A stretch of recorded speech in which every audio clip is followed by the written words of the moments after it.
Hi viewers, welcome to Shenba's Creativity. நம்ம சேனலை subscribe பண்ணாம இருந்தீங்கன்னா மறக்காம சப்ஸ்கிரைப் பண்ணிக்கோங்க.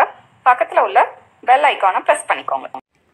இன்னைக்கு நம்ம வரகரிசி பொங்கல் எப்படி பண்ணுறதுன்னு இந்த வீடியோவில் பார்க்கலாம். வரகரிசி நம்ம ஹெல்த்துக்கு ரொம்ப நல்லது. நம்ம உடம்புல இருக்க கொழுப்பை கரைக்கக்கூடிய வேதிப்பொருள் வரகரிசியில் அதிக அளவு இருக்குது. வெயிட் லாஸ் பண்ணணும்னு நினைக்கிறவங்க வரகரிசியில் சாதமோ பொங்கலோ செஞ்சு சாப்பிட்லாம். இன்றைக்கி நம்ம வரகரிசியில் பொங்கல் எப்படி பண்ணுறதுன்னு இந்த வீடியோவில் பார்க்கலாம் வாங்க. வரகரிசியில் பொங்கல் எப்படி பண்ணணும் அப்படின்னு பார்த்தோம்னா, நம்ம பச்சரிசியில் வெண்பொங்கல் பண்ணுவோம்ல, அதே மாதிரி தான். இப்போ 1 கப் வரகரிசி எடுத்து தண்ணி ஊற்றி 10 நிமிஷம் மூடி வச்சுருங்க. 10 நிமிஷம் நல்லா ஊறட்டும்.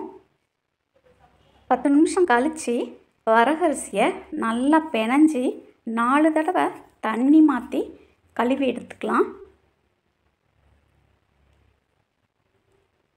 கழுவுன பிறகு தண்ணியெல்லாம் நல்லா வடிச்சிட்டு அரிசியை மட்டும் நம்ம தனியாக எடுத்துக்கலாம். இந்த 1 உலக்கு வரகரிசி வேகிறதுக்கு 3 உலக்கு தண்ணி சரியாக இருக்கும். இந்த வரகரிசியில் நார்ச்சத்து அதிக அளவிலும் மாவுச்சத்து குறைந்த அளவிலும் இருக்குது. இதில் இருக்கிற நார்ச்சத்து கெட்ட கொழுப்பை குறைக்கும் தன்மையுடையதாக இருக்குது. டயபெட்டிக் பேஷண்ட்ஸ் மற்றும் ஹார்ட் ப்ராப்ளம் இருக்கிறவங்க வாரத்தில் 3 நாள் அரிசி உணவை தவிர்த்து இந்த வரகரிசியை அவங்க டயட்டில் சேர்த்துக்கிட்டா அவங்களுக்கு ரொம்ப நல்லது. தண்ணி கொதித்தோடனே நம்ம வரகரிசியை இதில் ஆட் பண்ணிக்கலாம்.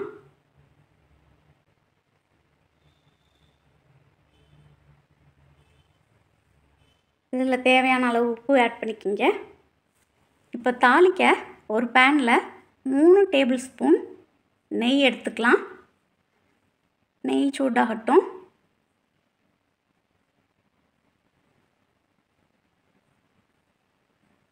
மிளகு 1 டேபிள் ஸ்பூன்,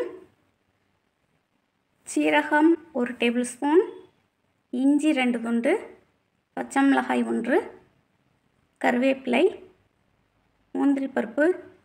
அடுப்பை மீடியம் ஃப்ளேமில் வச்சு முந்திரி பருப்பு நல்லா செவந்தோடனே அடுப்பை ஆஃப் பண்ணிடுங்க. இப்போ தாளிச்சதை பொங்கலில் சேர்த்துக்கலாம். அரிசி எந்த உலக்கில் அளந்து எடுத்தோமோ அதே உலக்கு யூஸ் பண்ணி 1/4 பாகம் பாசிப்பருப்பு எடுத்து ஒரு பேனில் போட்டு ட்ரை ரோஸ்ட் பண்ணிக்கலாம். அடுப்பு மீடியம் ஃப்ளேமில் இருக்கட்டும். வாசனை வர்ற வரைக்கும் பாசிப்பருப்பை வறுத்துட்டு வறுத்த பாசிப்பருப்பை பொங்கலோட ஆட் பண்ணிக்கிங்க. இதை ஒருக்க நல்லா மிக்ஸ் பண்ணி விட்டுக்கிங்க.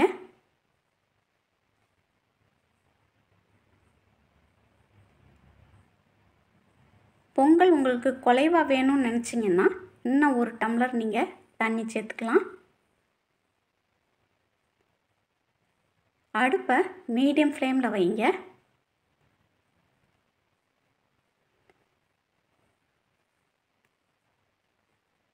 இப்போ மூடி போட்டு 5 நிமிஷம் வேக வச்சுக்கலாம்.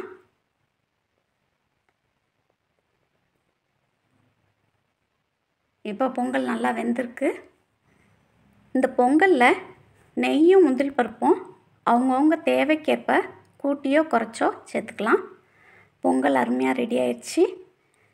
இதுக்கு சைட் டிஷ்ஷாக சாம்பாரும் சட்னியும் வச்சு சாப்பிட்லாம். நீங்களும் இந்த ரெசிபியை உங்கள் வீட்டில் கண்டிப்பாக ட்ரை பண்ணி பாருங்கள். தேங்க்யூ.